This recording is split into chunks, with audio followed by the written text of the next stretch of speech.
ជំរាបសួរលោកគ្រូខ្ញុំបាទមកពីក្រុម AU5 អញ្ចឹងសម្រាប់ក្រុមរបស់ខ្ញុំមានដូចជាខ្ញុំបាទមង្សមេតណយពិសិដ្ឋជាមួយនឹងសាមសុកឯងអញ្ចឹងសម្រាប់ topic ដែលលោកគ្រូដាក់ឲ្យគឺ multi អញ្ចឹងអាចរើសធ្វើអ្វីក៏បានដែរនៅក្នុង app ហ្នឹងអញ្ចឹងសម្រាប់ខ្ញុំគឺខ្ញុំជ្រើសរើសយក app បែប e-commerce ដែលនិយាយពីការលក់ស្បែកជើងនិងអីផ្សេងៗអញ្ចឹងសម្រាប់នៅក្នុង app ហ្នឹងគឺចូលមកគឺឃើញ home page គឺមានសូដូចជាឈ្មោះរបស់ខ្ញុំបាទមង្សមេតអីចឹងទៅបន្ទាប់មកគឺមានប៊ូតុង search ជាមួយនឹង banner cover ដែលនៅខាងលើជាមួយនឹង category អីផ្សេងនៅខាងក្រោម banner ហ្នឹងហើយបន្ទាប់មកគឺមានដូចជា product ផ្សេងដែលយើងដាក់នៅក្នុងហ្នឹងចឹងលោកគ្រូហើយបន្ទាប់មកសម្រាប់ banner នេះអ្វីដែលខ្ញុំចង់ដាក់គឺខ្ញុំចង់ដាក់ 3-4 banner ហើយឲ្យវា slide ប៉ុន្តែខ្ញុំដាក់អត់ចេញគឺចេញបានតែប៉ុណ្ណឹងហើយសម្រាប់គឺក្នុង profile នេះគឺយើងអាចចុចបានដើម្បី link ទៅ profile របស់customer អីចឹងទៅអញ្ចឹងបន្ទាប់មកគឺមាន product category អញ្ចឹងសម្រាប់ app របស់នេះ app របស់ខ្ញុំនេះគឺអត់ focus ទៅលើតែស្បែកជើងទេអញ្ចឹងគឺខ្ញុំ focus ទៅលើប្រភេទកីឡាអីផ្សេងដូចជាអាវខោហើយនឹងនាឡិកាដែលពាក់ព័ន្ធនឹងកីឡាហើយមិនមានតែស្បែកជើងទេអញ្ចឹងយើងអាចចុចទៅគឺ link ទៅ product មួយដែលយើងចង់បានឬថតថាយើងចង់ចូលទៅអាវអញ្ចឹងគឺវា link ទៅដល់អាវសុទ្ធបន្ទាប់មកចង់ចូលទៅនាឡិកាទៅគឺយើងអាច link ទៅឃើញតែនាឡិកាសុទ្ធនៅក្នុងនេះហើយបន្ទាប់មកយើងចូលមកស្បែកជើងហ្នឹងគឺយើងឃើញតែស្បែកជើងសុទ្ធនៅក្នុង category ហ្នឹងហើយបន្ទាប់មកយើងចូល all បានយើងអាច scroll ឃើញទាំងអស់អញ្ចឹងសម្រាប់product របស់យើងគឺខ្ញុំ add បានតែប៉ុណ្ណឹងសិនទេអត់ add ច្រើនខ្លាច់ធ្ងន់អញ្ចឹងនេះគឺជា popular item អញ្ចឹងទាំងអស់គឺមាន10 item នៅក្នុងហ្នឹងដែលខ្ញុំបាន add ចូលអញ្ចឹងសម្រាប់ការ detail product មួយគឺឧទាហរណ៍យើងចង់ដឹងថាស្បែកជើងនេះមានអីគេខ្លះអញ្ចឹងយើងអាចចុចទៅមើលទៅបន្ទាប់មកគឺមាន main ឈ្មោះរបស់ស្បែកជើងហ្នឹងអញ្ចឹងគឺមានតម្លៃជាមួយនឹង rate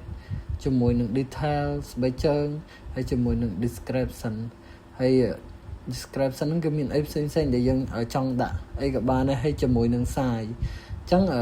នេះគឺយើងអាចរើស size រើសអីបានតាមដែលយើងចង់បន្ទាប់មកគឺមាន quantity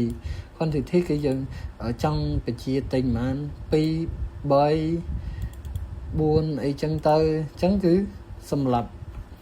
ប់តម្លៃគឺបូកដកគុណចែកតាមហ្នឹងគឺមានស្រេចហើយបន្ទាប់មកយើងអាចបញ្ជាទិញទៅតាមនឹងបានអញ្ចឹងទៅ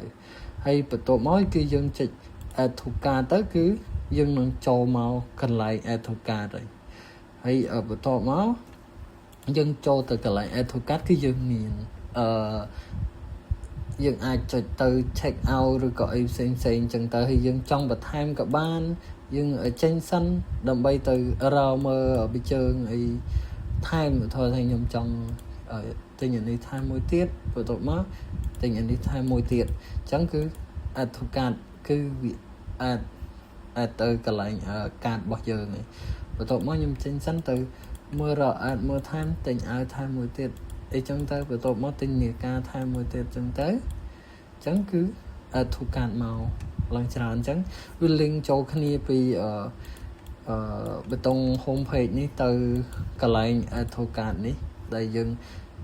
ងអាចបន្ថែមចំនួននៅក្នុងកន្លែង add to cart នៅកន្លែង my cart នេះបានអញ្ចឹងយើងអាចបន្ថែមចំនួនមកយើងចង់បាន2 3 4 5អីចឹងទៅបន្ទាប់មកតម្លៃគឺវា total តាមហ្នឹងហើយអញ្ចឹងសម្រាប់នេះគឺជាតម្លៃសរុបដែលយើងបានបញ្ជាទិញអញ្ចឹងយើងអាច check out ដើម្បីបញ្ជាទិញអីវ៉ាន់របស់យើងបន្ទាប់មកយើង check out អញ្ចឹងសម្រាប់ check out ហ្នឹងគឺខ្ញុំបានធ្វើតែប៉ុណ្្នឹងទេគឺអត់អាចទៅដល់ប៊ូតុងខាងមុខទេអញ្ចឹងយើង check out ទៅគឺបានវាមានអីផ្សេងទៀតនៅខាងមុខប៉ុន្តែ cứ nhung thôi ban tại phần năng trắng lúc rồi cứ ai ban tới một tổ từ có tốt màu xâm rạp miền bờ tông môi để rụp bờ đông để dân cho chặt chẳng miền này tha cái lại nó cứ miền này tha dân cho chặt ở thôi dân scroll đó nó không nó cứ dân cho chặt nửa ca này muối chẳng cứ dân ai bờ tông nửa ca nó tới cái lại favorite bao giờ đầm bay tục mờ rồi coi dân tục bây giờ trời ca trong tay ngày cái nói cái dân ai từ tình bàn hay dân ở thôi dân cho chặt ở bên chơi nên mới cho chân tới chẳng miền pi ai thông là nhung cho chặt chẳng trăm là cái trăm trăm nhung tại tính chẳng còn là nhung cho chặt tục sinh khai trở về miền ai thông chở nhưng tới dân scroll ra ở khơi bộ bạ rau ấy chẳng tới cứ nhung cho tới cái lại favorite máu cứ nhung khơi nhà nắng của tổ máu nhung cho thuộc cát đầm bay tên tới cứ dân ai check out từ tên bàn này chẳng cứ screen cứ miền tại phần năng lúc rồi hay xâm nhập account chẳng nơi không account bao nhiêu cứ miền đi chia profile cho mỗi nâng cho mỗi nâng email bao giờ hay ở tổ máu cứ dân ai cho từ edit profile và tái nhưng ở toàn thừa bàn tới cứ dân thừa bàn tại dân sâu sân chẳng lúc rồi tổ máu shipping address cứ dân miền ấy xem đi chia ti tăng ấy cái lại em xem bao giờ chẳng tổ máu payment method bao giờ chẳng tới tổ máu notification nó về đây event tự đo trong trận nội nam môi rồi có tự đo đây dương hơi ấy rồi có nè lộ ban về shop ấy chẳng cứ miền notification lột màu đầm bay bình chẹt bạp nhiều tha event khang hàng nắng cái bàn điệp trong rồi hay ở chẳng khang delivery ấy đặt từ đó na ấy chẳng tới cứ miền notification lột màu và tổ máu cứ miền ấy xem để chia setting được không năng miền privacy check out ấy xem được không năng tổ máu log out đầm bay trên bị account bao giờ nữa hay ở nơi không nấy cứ dân summarize mp ở đây để dân ban favorite tộc mơ ngày cày rồi có tộc cái chia tinh ngày cày cứ miền pi ai thắm và tổ máu dân ban advocate nữa cứ miền pi ai thầm hay về tổ máuสำหรับ total ตะไลđể dương ban advocate sân nó cứ miềnตะไลmà pon $80 ấy chẳng tới cứ summarize ban bằng tổ máu cứ dương ai cho tới chơi mưa ấy xem ban thôi mà đa chứ สำหรับ bê tông sơi nó cứ nhom ở toàn ai thưa ban tế chân lực rú cứ ai ban ta xô chân tế hay nó cứ home page bỏ nhóm cứ miền phần năng tổ nó cho tự đó là code nơi không này chẳng xâm nhập này cứ chia main dot dat nó cứ chia main page thông main project bỏ dưỡng để dừng xe máu khi dừng link cho một phần nắng chứng này cứ chia override xâm nhập bị chết nơi không chung mua bao giờ nữa cứ miền chung mua return material dot nó cứ dừng dọc material mà tầng ở đầm bay bị trâu nơi không nó cứ miền su shop trắng thay thó cứ nhưng đã chung mua tha su shop của tổ máu cứ sim bao vía cứ sim data đã link ở trong data xem cho mới you material true của tổ máu font family cứ Roberto font hay cho mới scaffold background color nó cứ nhằm pra color po này po so này so riêng so ở so kháng này cứ so bay của lũ tôi chân nó rồi của tổ máu cứ miền footer bao giờ nó khẩn cao này footer cứ miền home screen cho mỗi nâng favorite screen này cho mỗi nâng card screen hay cho mỗi nâng profile screen này cứ profile screen สำหรับ footer này hay nó cứ override Winjet material ấy scaffold ấy xem nơi không nâng trắng lúc rồi hay cho mỗi nâng icon box screen dương nơi không footer mùi lúc rồi rồi mới cho tự đó là home screen bao giờ គឺយើង link ពីនេះ home screen នេះដើម្បីចឹងនៅក្នុង home screen នេះគឺយើងដាក់ navigation destination ហ្នឹងគឺយើងនេះ link នៅក្នុងនេះ final list pin chat screen ហ្នឹងគឺ link មកចូលនៅក្នុង import class home screen នេះចឹង extend con.create home screen state នេះចឹងបន្ទាប់មកគឺយើងមាន class អី override search controller ចឹង search controller ហ្នឹងគឺកន្លែង search នេះប៉ុន្តែ search អត់ចាញ់ខ្ញុំដាក់ search controller ឬក៏ search អីផ្សេងៗមកអស់ហើយគឺនៅតែអត់ចាញ់ចឹងលោកគ្រូបន្ទាប់មក final list string category ចឹងគឺអាច link បានដោយសារយើងប្រើ list string ចឹងលោកគ្រូហើយបន្ទាប់មកគឺមាន all បន្ទាប់មកមាន footbar មាន search មាន watch អីផ្សេងមាននៅក្នុងហ្នឹងចឹងហើយនេះគឺ override final re ផ្សេងមាននៅក្នុងចឹងហើយនេះគឺជាnow bar របស់យើងនៅខាងលើនេះចឹងមាន hello នេះគឺ hello បន្ទាប់មកឈ្មោះរបស់ខ្ញុំមិនសម័យហ្នឹងបន្ទាប់ពីនេះ WinChat របស់ Sidebox ចឹង Sidebox របស់hello ហ្នឹងគឺខ្ញុំដាក់ទួចបន្ទាប់មក font size របស់វាគឺខ្ញុំដាក់តែ15ជាមួយនឹង color គឺពណ៌សអញ្ចឹង font size ដាក់15ដាក់រឹងទួចបន្ទាប់មក size box គឺទួចទៅតាមនឹងដែរដើម្បីឲ្យកម្រិតរបស់ hello ចេញពីឈ្មោះមិនសមេតហ្នឹងឲ្យវាមើលទៅវាអាចមើលយល់កុំឲ្យវាគៀកគ្នាពេកអញ្ចឹងហើយបន្ទាប់មកជាមួយឈ្មោះមិនសមេតហ្នឹងដាក់ text style font អីហ្នឹងfont size ខ្ញុំដាក់22ជាមួយនឹង font weight គឺ bold អញ្ចឹងខ្ញុំដាក់ bold ហើយសម្រាប់ hello នោះគឺអត់ដាក់ទេអញ្ចឹងវា regular ធម្មតាបន្ទាប់មក size box 6វាកម្រិតពីខាងក្រោមហ្នឹងវាបេតុង search ហ្នឹងវារៀងធំដែរអញ្ចឹងបន្ទាប់មកខ្ញុំសូម add icon text style icon well នេះហើយជាមួយនឹងបេតុងផ្សេងទៀតគឺនៅខាងក្រោមដែលខ្ញុំរៀបរាប់ប្រាប់លោកគ្រូអត់អស់អញ្ចឹងគឺមានច្រើននៅក្នុងហ្នឹងគឺមាន container នេះគឺជានិយាយពី container asset នៅក្នុងcover របស់យើងអញ្ចឹងសម្រាប់ container នេះគឺនៅខាងក្រោយ background ខាងក្រោយរបស់វាគឺ gradient អញ្ចឹងខ្ញុំដាក់ liner gradient បើសិនជាយើងលុប asset រូបរបស់យើងនេះចេញទៅគឺយើងនឹងបានបេតុង gradient ប៉ុន្តែយើង clip art វាមកហើយបន្ទាប់មកខ្ញុំសាក់នេះគឺយើងបាន gradient នេះលោកគ្រូអញ្ចឹងខ្ញុំដាក់ gradient ហើយបន្ទាប់មកខ្ញុំ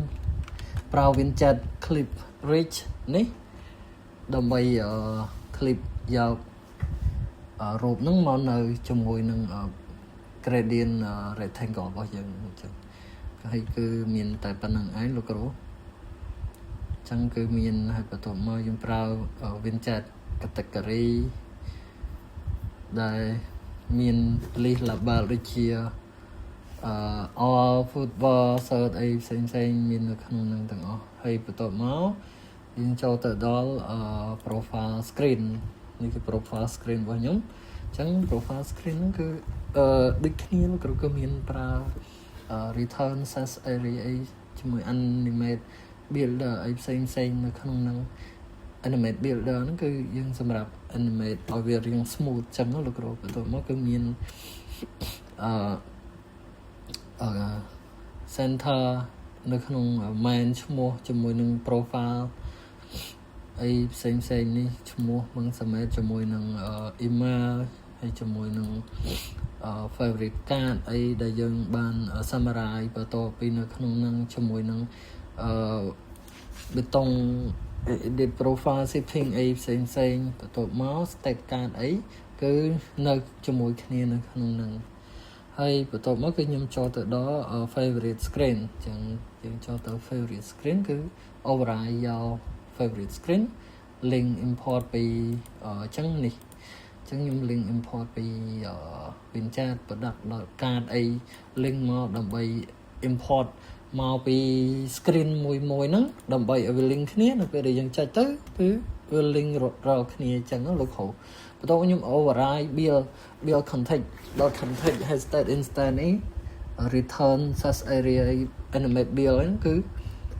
មកជាមួយនឹង animate build ដើម្បីឲ្យវាយើងចុចទៅ screen មួយចឹងទៅគឺយើងឃើញ smooth ចឹងលោកគ្រូបន្ទាប់មកគឺនេះគឺយើង return pending ចឹងនេះគឺ favorite ឈ្មោះជាមួយនឹងWinChat constant text អីហ្នឹងនៅខាងលើនេះ favorite បន្ទាប់មក constant size វាចន្លោះ constant con size box ហ្នឹងគឺយើងយកចន្លោះពី text របស់យើងហ្នឹងចុះមកក្រោមដើម្បីឲ្យគម្លាតមើលទៅវាស្មើគ្នាដើម្បីងាយស្រួលមើលបន្ទាប់មក WinChat style not yet អីចឹងទៅ tab ហ្នឹងវាជា text អីនៅក្នុងហ្នឹងចឹងបន្ទាប់មកចូលទៅដល់card របស់យើងអញ្ចឹងយើងចូលទៅ screen product card របស់យើងចូលទៅshop profile screen card នេះ card screen អញ្ចឹងចូលទៅ card screen គឺsetting គ្នាទៅលោកគ្រូអញ្ចឹងសម្រាប់អាហ្នឹងគឺខ្ញុំ copy មកដាក់ setting គ្នាជាមួយនឹងអីផ្សេង animate builder ហ្នឹងគឺខ្ញុំ copy មកពីគ្នាដាក់ដើម្បីឲ្យ smooth ទេលោកគ្រូយើងចុចចេញចូលទៅគឺមើលទៅ smooth ដើម្បីឲ្យវាងាយស្រួលមើលចឹងលោកគ្រូហើយបន្ទាប់មកអាម៉េចគឺយើងប្រើ link ហើយបន្ទាប់មកនេះគឺជា data asset មួយដែលនៅក្នុងកាតរបស់យើងនេះអញ្ចឹងនេះគឺនៃតម្លៃ100ជាងអញ្ចឹងបន្ទាប់មកគឺ category វានៅក្នុង category football បន្ទាប់មកយើងប្រើ icon ប៉ុន្តែយើងអត់ប្រើក៏បានដែរបើសិនជាយើងអត់បានដាក់រូបទេគឺយើងគឺវានឹង load icon មកអញ្ចឹងខ្ញុំសាកដាក់គឺចាំតិចអញ្ចឹងគឺយើង load icon មកអញ្ចឹងបើសិនជា product នឹងគឺអស់គឺអាចload icon អីមកអញ្ចឹងទៅលោកគ្រូបន្ទាប់មកគឺមាន description គឺមានអីផ្សេងអីនៅក្នុងនឹងអញ្ចឹងហើយគឺមានតម្លៃមានអីហើយបន្ទាប់មកសម្រាប់ហើយគឺយើងចូលទៅ category search នេះ search អញ្ចឹងបន្ទាប់មក size con នេះគឺមាន size ទៅតាមនឹង36 37 38ហើយសម្រាប់នេះគឺជា model ដែល final នៅក្នុងយើង import material ដាក់ចូលក្នុងនឹងទាំងអស់ដើម្បីឲ្យវា link ចូលទៅជាមួយគ្នានៅក្នុងនោះអញ្ចឹងសម្រាប់បច្ចេករបស់ខ្ញុំគឺមានតែប៉ុណ្្នឹងទេអរគុណលោកគ្រូ